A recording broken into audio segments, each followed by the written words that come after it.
Round है वो कैसे कंडक्ट होने वाला है। तो देखो यहाँ पे सबसे पहले आपको रजिस्ट्रेशन करना है कैप राउंड के लिए, जो कि 15 तारीख से स्टार्ट हो जाएगा। कैप राउंड के लिए आप रजिस्टर करते हो, यहाँ पे एक चीज़ आप समझो, जो स्टूडेंट्स कैप राउंड के लिए रजिस्टर करता है सिर्फ उन्हीं स्टूडेंट्स का रैंक डिक्लेयर होता है। अभी यहाँ पे नियर अबाउट 4 लाख स्टूडेंट्स ने MSTCT का एग्जाम दिया था। अब 4 लाख में से near about 1.5 lakh he registration होते हैं कैप राउंड में। अब वो 1.5 लाख के ही स्टूडेंट्स के रैंक जो है CET सेल डिक्लेयर करती है। जैसे जोसा काउंसलिंग में जो है जैसी रिजल्ट डिक्लेयर हो जाता है वैसी रैंक भी आपको पता चल जाती है। आपकी स्टेट रैंक क्या है, आपकी कैटेगरी रैंक क्या है, वो सारी चीजें आपको पहले से ही पता चल जाती है जैसे रिजल्ट डिक्लेयर हो जाता है। लेकिन यहाँ पे क्या होता है, जब आप कैप राउंड के लिए पार्टिसिपेट करते हो तब आपका रैंक डिक्लेयर होता है। तो उसके बाद रजिस्ट्रेशन करने के बाद आपके डॉक्यूमेंट वेरिफिकेशन होंगे, जो कि FC सेंटर पे जाके आपको सारे डॉक्यूमेंट्स को वेरीफाई कराना होगा।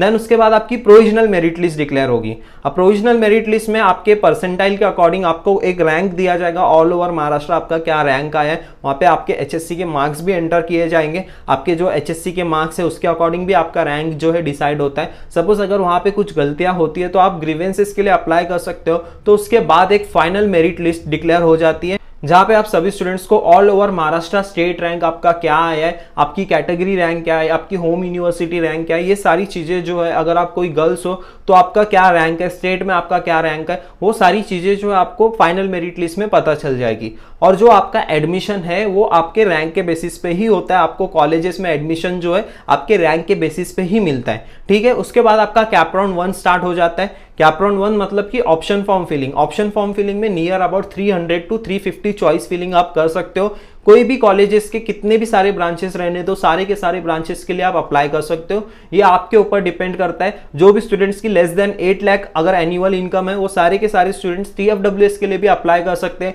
TFWS का एक ब्रांच कोड जो है अलग होता है, वो मैं आपको शो करूंगा फर्दर्स वीडियो में, वो भी अप्लाई कर सकते हो। एज वेल एज सारे ब्रांचेस के लिए आप अप्लाई कर सकते हो। अगर सपोज कोई एक कॉलेज है, सपोज DY पाटिल कॉलेज है, तो DY पाटिल में जो भी सारी ब्रांचेस है, computer engineering, IT, AIDS, AIML, then cyber security, जो भी ब्रांचेस होगी वो सारे ब्रांचेस के लिए आप अप्लाई कर सकते हो। Electronics, telecommunication, electronics, computer science, वो सारे ब्रांचेस के लिए यहाँ पे कैप राउंड में आप अप्लाई कर सकते हो। यहाँ पे सारी चॉइस फिलिंग होने के बाद आपका कैप राउंड 1 का अलॉटमेंट डिक्लेयर होता है, जहाँ पे एक कोई कॉलेज आपको अलॉट होता है आपके मेरिट के बेसिस पे, आपके रैंक के बेसिस पे, ठीक है। अलॉटमेंट होने के बाद आपको एक मेजर स्टेप लेना पड़ता है कि आपको बेटरमेंट के लिए जाना है या फिर फ्रीज करना है। ऑटो फ्रीज थोड़ा सा डिफरेंट कंसेप्ट हो जाता है। फ्रीज मतलब कि अगर सपोज आपने जो कॉलेज आपने डिसाइड किया था एंड वही कॉलेज आपको कैप राउंड 1 में मिला, तो आप फ्रीज करके डायरेक्टली एडमिशन ले सकते हो। देन फर्दर के कैप राउंड में आप एलिजिबल नहीं रहोगे, फर्दर कैप राउंड में आप पार्टिसिपेट नहीं कर पाओगे। बेटरमेंट में अगर आपको सपोज अगर कोई कॉलेज में आपको ENTC वगैरह अलॉट हुआ है एंड आप ट्राई करना चाहते हो कि वही कॉलेज में आपका ब्रांच अपग्रेड हो जाए या फिर कॉलेज अपग्रेड हो जाए, तो आप बेटरमेंट के लिए जाओ। कैप राउंड 2 में आपके जो है चांसेस है कि परसेंटाइल थोड़े से डिक्रीज हो जाते हैं, कट ऑफ थोड़ा सा डिक्रीज हो जाता है, जहां पे थोड़ा सा बेटरमेंट आपका थोड़ा चांसेस इंक्रीज हो जाते हैं कि आपको बेटरमेंट मिले। तो कैप राउंड 2 जब आपका स्टार्ट होता है तो फिर से आपको ऑप्शन फॉर्म फिलिंग करना होता है, फिर से सारी चॉइस फिलिंग करनी होती है। लेकिन जो आपको कॉलेज अलॉट हुआ है वो कॉलेज को सिक्योर करने के लिए आपको CET सेल को 1000 रुपीज आपको पे करना पड़ेगा। कैप राउंड 2 पार्टिसिपेट करने के लिए 1000 रुपीज आपको पे करना है, तो आपकी सीट जो है वो सिक्योर रहेगी। नहीं तो आपकी सीट सिक्योर नहीं रहेगी, कैप राउंड 1 की सीट ऐसी ही चले जाएगी। अब कैप राउंड 2 में सपोज अगर आपको बेटरमेंट हो गया, अगर आपको बेटरमेंट मिल गया, तो कैप राउंड 1 की जो आपकी सीट थी वो चले जाएगी। अगर कैप राउंड 2 में सपोज अगर आपको बेटरमेंट नहीं हुआ है एंड आपने 1000 रुपीज पे किया था, बेटरमेंट के बाद आपने 1000 रुपीज पे किया था सीट सिक्योर करने के लिए, तो आपकी वो सीट वैसे की वैसे रहेगी। मतलब कैप राउंड 2 के बाद भी आपकी कैप राउंड 1 की सीट नहीं जाएगी अगर बेटरमेंट नहीं हुआ। तो सपोज अगर कैप राउंड 2 में बेटरमेंट हो जाता है तो कैप राउंड 1 का सीट चला जाएगा। उसी तरह फिर से आपको जो है बेटरमेंट, फ्रीज, ऑटो फ्रीज, ये 3 ऑप्शन आते हैं। फिर से अगर आप चाहते हो कि और बेटरमेंट के लिए जाओ तो कैप राउंड 3 के लिए जा सकते हो। कैप राउंड 3 में फिर से चॉइस फिलिंग करनी होती है। उसके बाद आपका फाइनल अलॉटमेंट आता है, एक फाइनल अलॉटमेंट आता है। देन उसके बाद आप सभी स्टूडेंट्स को एडमिशन लेना ही पड़ता है। अब कैप राउंड 3 तक जो है कैप राउंड 1 की सीट रहेगी नहीं रहेगी, ये थोड़ा कंसेप्ट अभी हम लोग क्लियर करते हैं। देखो कैप राउंड 1 में आप सपोज आपको कोई कॉलेज अलॉट हो जाता है एंड कैप राउंड 2 में कोई कॉलेज अलॉट नहीं हुआ और कैप राउंड 3 में भी कोई बेटरमेंट नहीं हुआ, तो एज इट इज आपका कैप राउंड 1 का जो अलॉटमेंट है वो डायरेक्टली फाइनल अलॉटमेंट हो जाएगा एंड वहां पे आपको एडमिशन लेना पड़ेगा। अब सेकंड केस, आपको सपोज कैप राउंड 1 में कॉलेज अलॉट हुआ है और कैप राउंड 2 में आपको बेटरमेंट हो गया, तो कैप राउंड 1 की सीट आपकी चले जाएगी और कैप राउंड 2 की सीट जो है आपकी रहेगी। एंड सपोज आप कैप राउंड 3 में भी पार्टिसिपेट किए एंड कैप राउंड 3 में आपका बेटरमेंट हो गया, तो कैप राउंड 3 की जो है फाइनल अलॉटमेंट हो जाएगी, वहां पे आपको एडमिशन लेना पड़ेगा। ठीक है। आपका जैसे जैसे बेटरमेंट होते जाएगा वैसे वैसे प्रीवियस सीट जो है उससे वैसे वैसे कैंसिल होते जाएगी। बेटरमेंट जैसे जैसे होते जाएगा वैसे वैसे प्रीवियस सीट आपकी कैंसिल होते जाती है। इसलिए सभी स्टूडेंट्स को एडवाइस किया जाता है कि जब भी आप बेटरमेंट के लिए अप्लाई कर रहे हो तो बहुत सोच समझ के आपको ऑप्शन फॉर्म फिलिंग करना है, बहुत सोच समझ के आपको चॉइस फिलिंग करना है। फर्स्ट कैप राउंड में तो सारे कॉलेजेस को आपको फिल करना होता है, लेकिन second cap round, third cap round में वैसा नहीं।